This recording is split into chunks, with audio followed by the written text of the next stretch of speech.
Segunda carta de Pedro, capítulo 2, capítulo 3, versículo 9. Segunda de Pedro, capítulo 3, versículo 9. Volvemos, hermanas y hermanos, a esta hermosa serie que ya es la parte número 51, conociendo a nuestro Dios, conociendo el carácter de Dios, la paciencia de nuestro Dios. Nuestro Dios es paciente. Eso dice el texto de segunda de Pedro 3:9. ¿Lo encontró? Le damos la bienvenida también a los hermanos y hermanas que se unen a nosotros allá en El Salvador. Gracias, hermanos y hermanas, por unirse y de esa forma crecer en el conocimiento de Dios. A Dios la gloria por la tecnología en el siglo XXI, por el internet y por el computador que Dios ha permitido que tengamos los seres humanos. Así que hoy podemos unirnos alrededor del mundo, hasta donde llega la señal, por medio de la tecnología. Gloria a Dios, porque todo lo ha dado Dios, a Él sea la gloria. Muy bien, así dice el Señor. Segunda de Pedro 3:9, ¿lo encontró?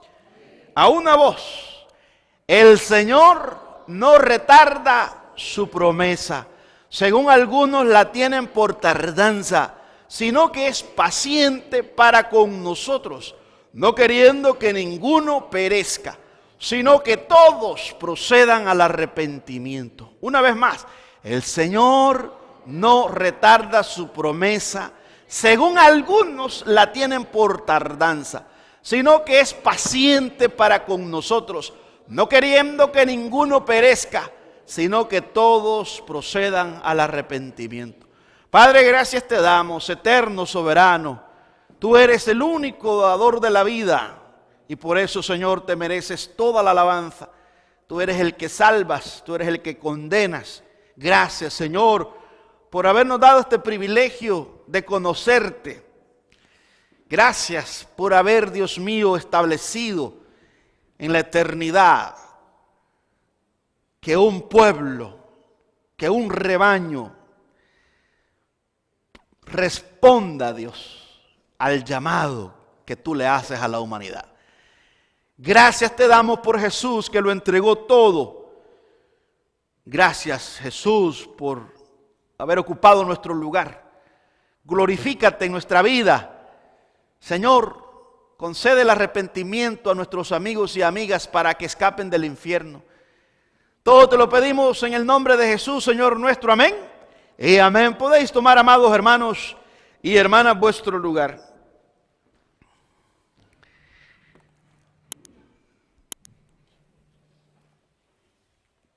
Muy bien.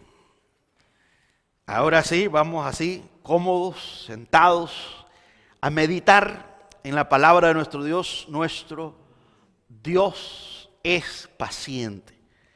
Nuestro Dios es paciente. Otro de sus atributos de nuestro Dios. Los atributos, hermanas y hermanos, son las cualidades que un individuo puede tener. Todos nosotros tenemos nuestros propios atributos, nuestras propias cualidades que nos describen. Somos únicos. No hay copia. Podemos tener la misma cultura, pero el que nos hizo, el Creador, nos hizo diferentes. Nuestras huellas digitales no son iguales. La misma ciencia lo comprueba, que nos podemos parecer en el físico y todo, pero no somos iguales. Cada individuo, cada hombre, cada mujer, lo creó Dios con cualidades personales, individuales, y gloria a Dios. De la misma manera, también Dios se presenta como el único Dios. No hay más, el único Dios. El hombre se ha inventado un montón de creencias falsas, un Dios a su conveniencia. Pero la Biblia revela este Dios creador. Así empieza Génesis 1:1. Dice que Dios es el creador de todo. Desde ahí nos está hablando que todo lo demás es invento del hombre. Nadie tiene ese poder para crear de la nada, solo Dios. Pero en el mundo, como los egipcios, que Fue Moisés el que escribió esa porción y se la enseñó al pueblo de Israel cuando estaban en el desierto, y era para limpiarlos, para depurarlos, para quitarles todas aquellas ideas que ellos habían almacenado durante aquellos 430 años que estuvieron en Egipto esclavizados, de todas las creencias paganas que son falsas. Y ellos iban camino a encontrarse con el Dios verdadero, y mientras estaban en ese camino, 40 años estuvieron en el desierto. Ahí los estuvo Dios enseñando, instruyendo, revelándoseles. Y ahí Dios usó a un hombre llamado Moisés para escribir el Pentateuco, los primeros 5 libros de la Biblia. Y esos 5 libros de la Biblia están enfocados en el carácter de Dios. Se revela a Dios como Él es. Y allí aparece también este atributo de nuestro Dios, la paciencia de nuestro Padre Celestial. Nuestro Dios es paciente. Hermanas y hermanos, la Biblia nos habla de un rey. No sé si usted en algún momento ha leído, pero si usted es un lector de las Sagradas Escrituras, en los libros históricos de los reyes, tanto Primera, Segunda de Samuel, Primera de Reyes, Segunda de Reyes, Primera de Crónicas y Segunda de Crónicas, ahí encontramos estos reyes, algunos reyes piadosos, temerosos de Dios, y otros reyes paganos. En Segunda de Crónicas, capítulo 33, versículo 1, la Biblia nos habla del rey Manasés. Dice que reinó 55 años en Judá. Este rey, hermanas y hermanos, dice la Biblia que hizo lo malo ante los ojos de Dios. Segunda de Crónicas 33, 2. Edificó estatua para que el pueblo las adorara en Judá. Imagina, esa es una gran abominación, porque este hombre en su maldad construyó imágenes y le dijo al pueblo: ustedes no tienen por qué ir a Jerusalén, por qué ir al templo, por qué ir a adorar al Dios verdadero. Aquí está su Dios. Y como era rey, y si usted no lo hacía, si no lo hacían los habitantes, tenían que morir. Fíjate, le debían obediencia al rey. Pero esa postura de este rey Manasés era una ofensa a Dios. Entonces, ¿era malvado? Sí. La Biblia dice que este hombre sacrificó a uno de sus hijos a Dios Moloc. Lo quemó. Segunda de Crónicas 33, 6. Le estoy describiendo la maldad de este hombre. Persiguió a los que confiaban en la palabra de Dios. Odiaba a todos aquellos que lo confrontaban. De tal manera que la tradición judía, rabínica, lo acusa de haber dado muerte a Isaías. Dicen que Isaías le predicó a este hombre, y en algún momento iban persiguiendo a Isaías y él se metió en un árbol, y ese árbol tenía un hoyo, y ahí este rey mandó a cortarlo, y cuando cortaron el árbol, cortaron a Isaías por mitad. Eso lo encontramos en la carta a los Hebreos, capítulo 11, versículo 37, donde el escritor dice que unos fueron aserrados, cortados, por la causa del evangelio, por la fe. Entonces, ahí en Hebreos encontramos esa connotación que la mayoría de los rabinos o de los eruditos dice que se está hablando de Isaías, que así fue como hay una gran probabilidad que murió Isaías, cortado por este rey malvado, Manasés. Pero al final, este hombre recibió la disciplina de Dios. Dios lo entregó a sus enemigos. Pero aquí viene algo, hermanos. La paciencia de Dios. Cómo Dios 55 años soportó a este malvado rey. Que no es fácil, imagínense, sacrificar a su propio hijo, quemarlo, porque ese eran los sacrificios al dios Moloc. Ese es una persona, ¿verdad? Malévola, sin piedad, sin misericordia, para que hayan matado de esa manera. Judío, ese era un hombre que no era ignorante acerca del Dios verdadero, pero era rebelde, malvado. Y creo que ahí vemos la maldad de él al extremo. Manasés es la fotografía, hermanas y hermanos, del ser humano depravado sin Cristo Jesús. Si nosotros no caímos como Manasés, es por la gracia de Dios que nos ha sostenido, pero todos nosotros sin Cristo tenemos la misma capacidad de este hombre malvado. Todos podríamos ser peor que él. Todos nosotros, todos. Pero aquí viene la parte maravillosa de Dios. Dios soportó la maldad de ese hombre. Al final lo entrega y es este hombre quebrantado y se arrepiente. Mire esto. Dice la Biblia, se lo voy a leer textualmente, Segunda de Crónicas 33, versículos 2 y 13.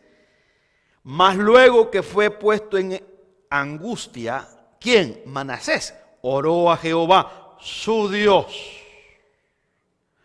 Humillado grandemente en la presencia del Dios de sus padres, era religioso, pero era malo.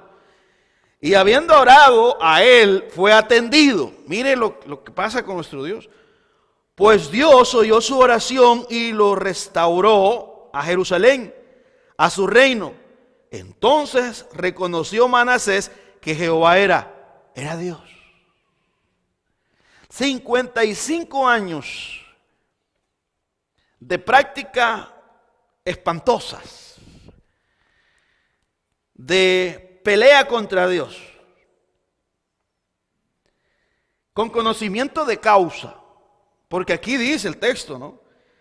El escritor resalta esto, mas luego que fue puesto en angustias, oró a Jehová, su Dios, su Dios. ¿Por qué? Bueno, porque era un judío. Sus padres le enseñaron, pero él se fue por el mal camino, se fue al lado opuesto. Y eso es lo que en la cultura judía pasa. Los padres enseñan a sus hijos acerca de Dios en su niñez. Después es la responsabilidad de los hijos para con Dios y Dios se encarga de disciplinarlos. El judío es sabio, los padres no se cargan.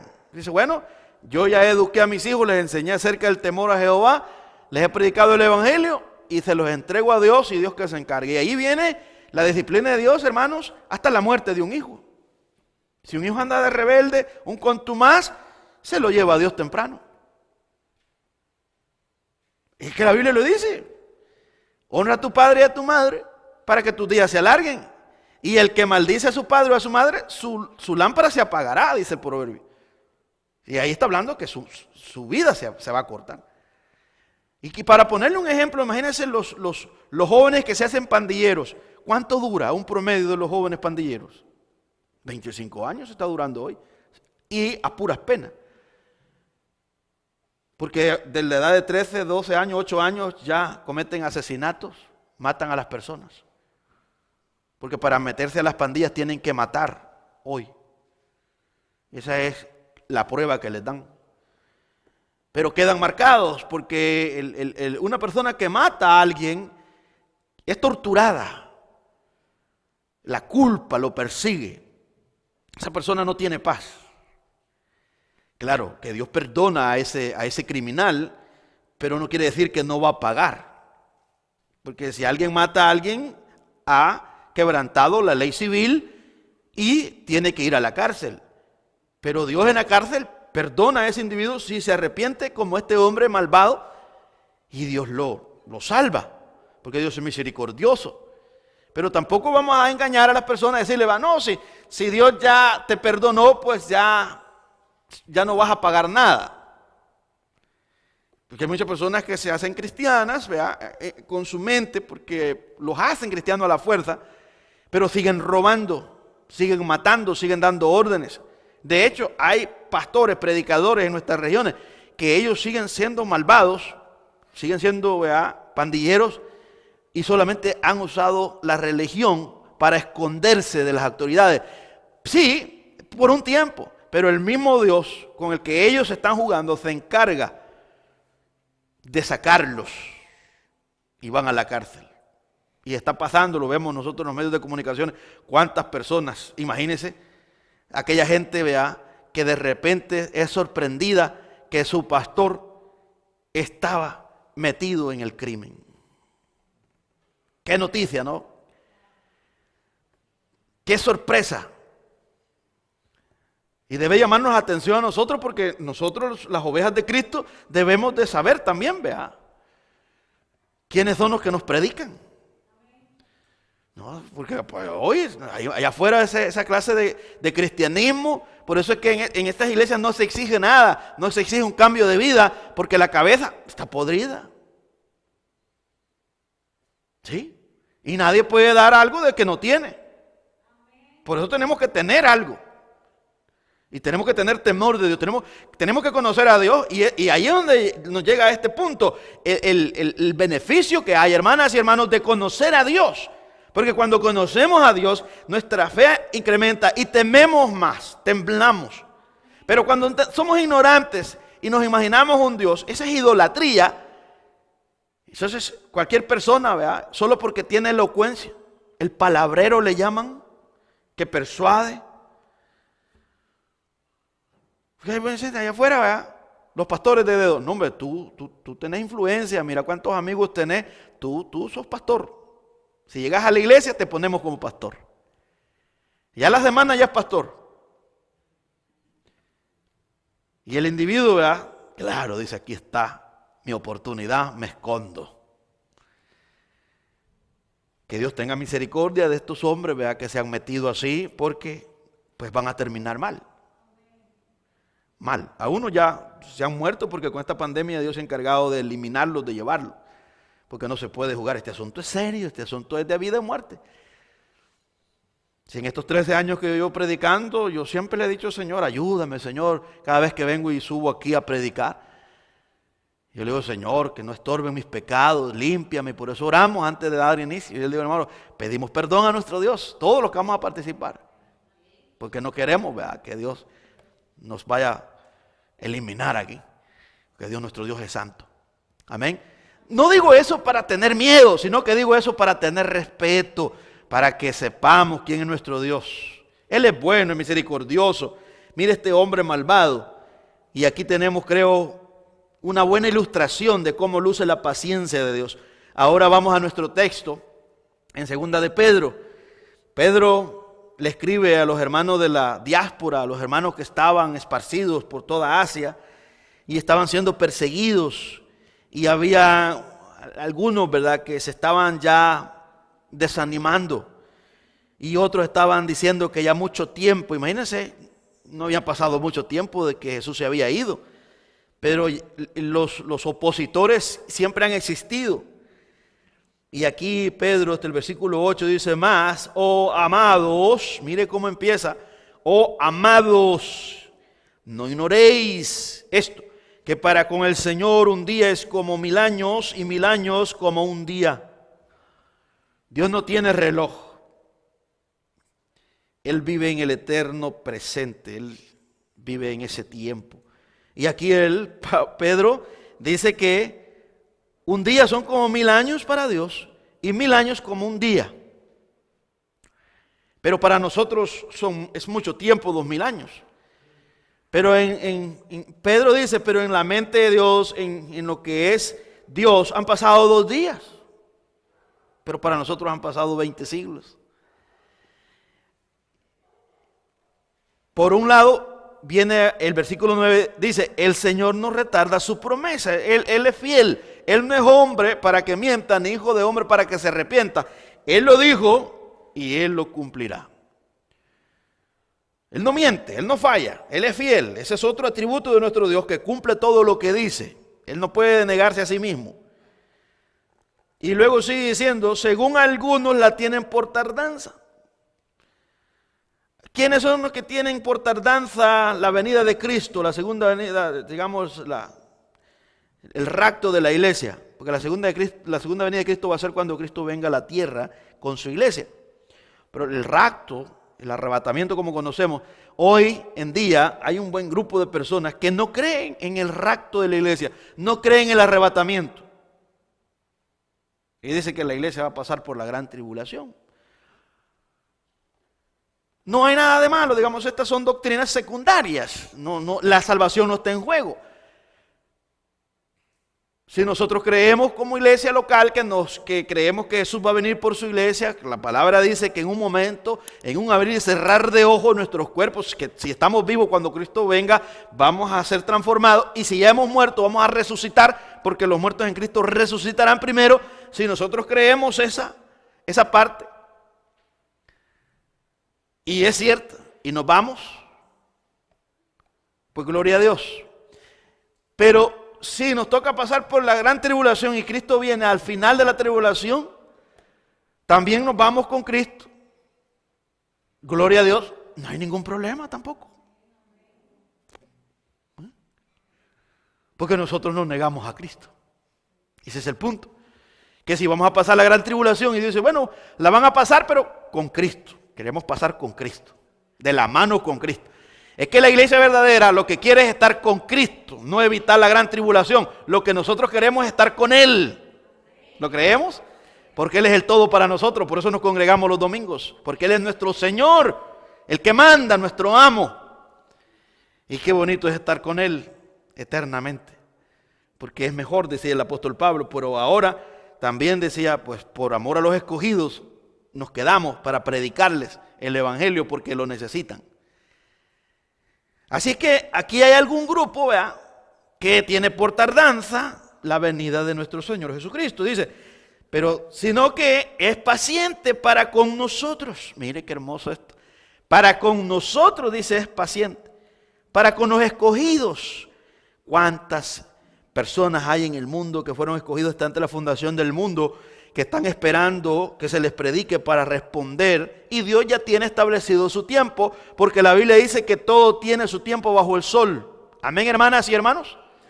Todo tiene su tiempo. Así es que Pedro nos está hablando aquí y nos está consolando. Imagínense el consuelo para aquellos hermanos que estaban siendo perturbados por aquel grupo que se reían. No, hombre, ustedes están locos. Así lo dicen a veces cuando hablamos que Cristo ya viene. Hay vanos evangélicos diciendo que ya viene Cristo porque esta pandemia pues ya es parte de la ira de Dios. Y casi no se habla en este tiempo de la venida de Cristo. Y la iglesia evangélica está siendo depurada. Todo aquel falso evangélico que llegó al cristianismo buscando bienestar material, ya salió. Salieron de nosotros, dice el apóstol Juan, porque no eran de nosotros. Y salieron para comprobar que no eran de nosotros.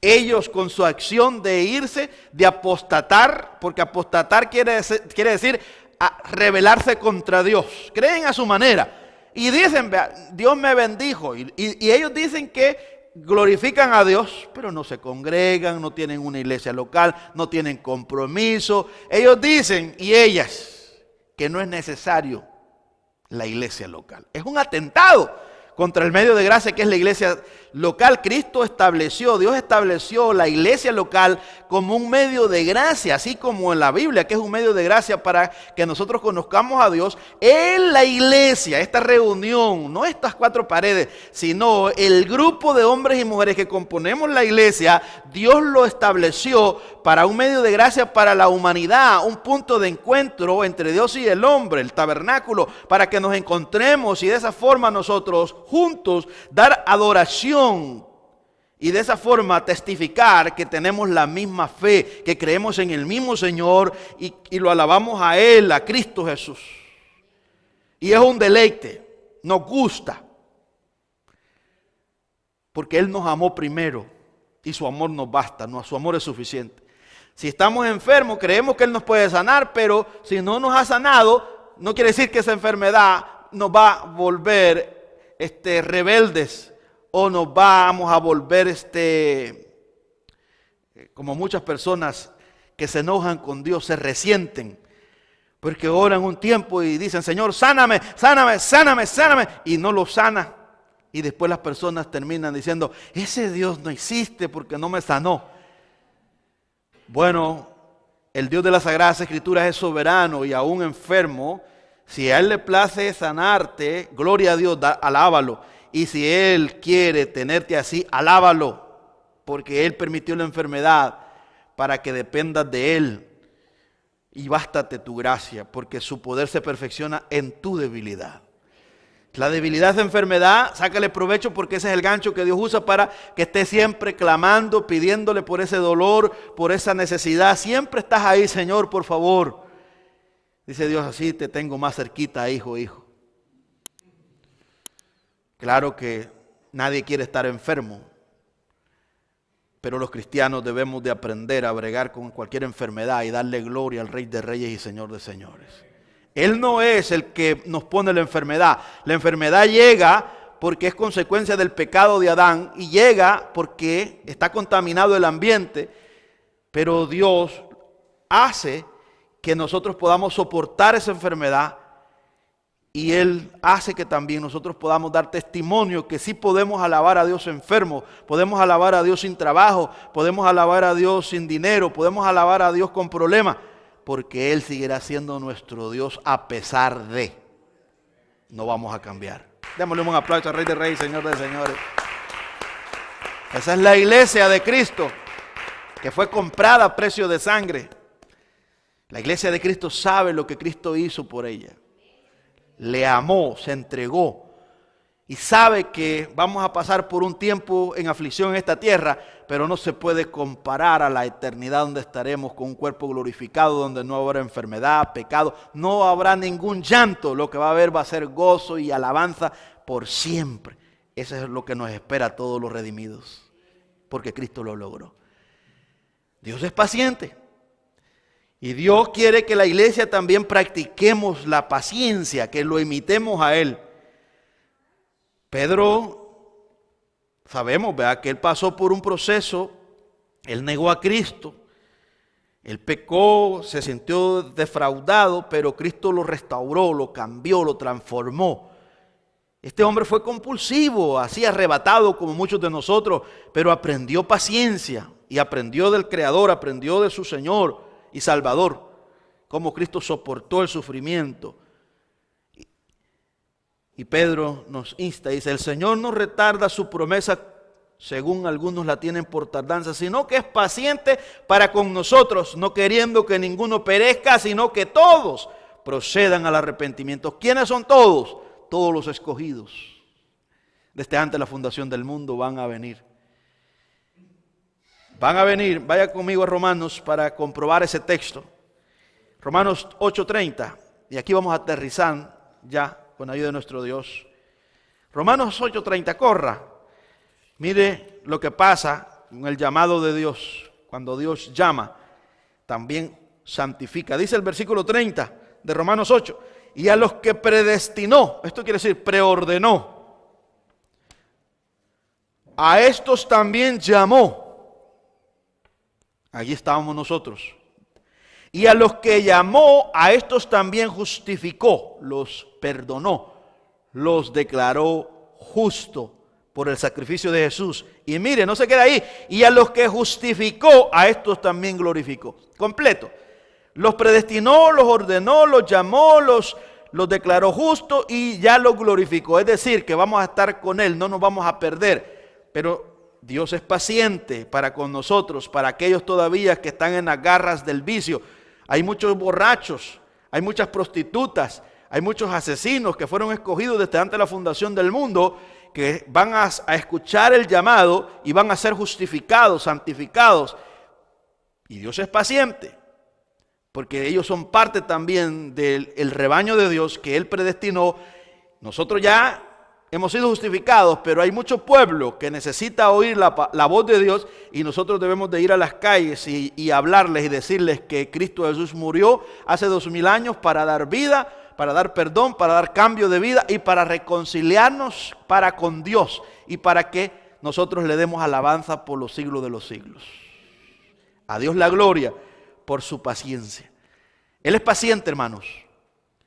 No nos desesperemos, esperemos en el Señor. Oremos por los que no conocen a Cristo, por nuestros familiares, ore por sus hijos. No se rinda, hermana. No se rinda, siga clamando por sus hijas. Siga clamando que Él es paciente. No se rinda, hermano. Siga clamando, siga orando por su familia. No se rinda, siga orando que al debido tiempo Dios obrará en la vida de esos individuos. y Dios será glorificado. ¿Lo creemos? Oramos. Padre, gracias te damos en esta hermosa mañana. Señor, hemos aprendido que tú eres paciente. Cómo has soportado, Dios, la maldad de nosotros. Cómo soportaste la soberbia de ese rey Manasés. 55 años, Dios, y lo perdonaste, lo restauraste. De la misma manera, Señor, a nosotros nos llamaste de las tinieblas a tu luz admirable. Y hoy, Señor, también le has dejado saber a aquellas personas, Padre amado, que están cautivos al pecado, que tú eres paciente y que tú, Señor, tienes el poder para liberarlos. Solo tú los puedes cambiar. Solo tú puedes hacer esa obra en cada hombre y cada mujer, Señor.